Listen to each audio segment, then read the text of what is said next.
예, 시청자 여러분, JTBC 뉴스룸을 시작하겠습니다. 대통령의 직무 권한을 돈벌이 수단으로 악용했다.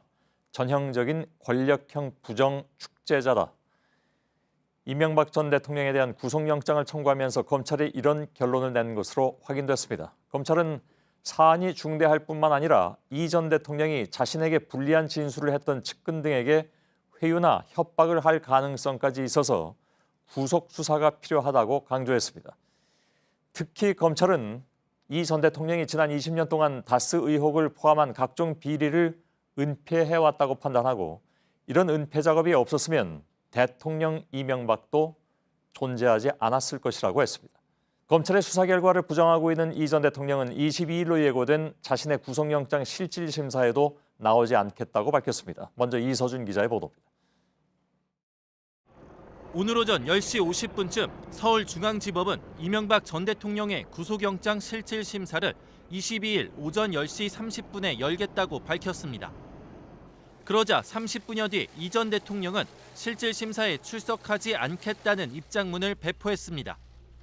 검찰에서 입장을 충분히 밝힌 만큼 법원 심사에 출석할 이유가 없다는 겁니다. 하지만 앞선 검찰 소환에서 이 전 대통령은 대부분 모른다, 기억나지 않는다고 답을 했습니다.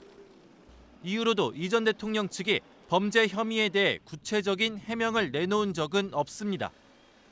이런 상황에서 실질심사에 불출석하겠다는 건 사실상 법적 대응을 포기하고 정치투쟁에 나서겠다는 뜻입니다.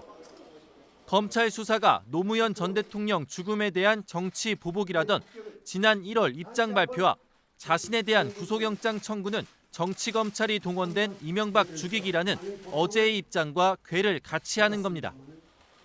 최근 MB진영 내부에선 정치적 대응을 자제하고 법적 대응을 잘하면 불구속 상태에서 재판을 받을 수도 있다는 기대가 있었습니다.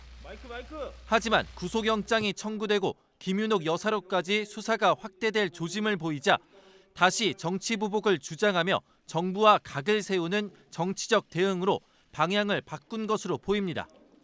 JTBC 이서준입니다.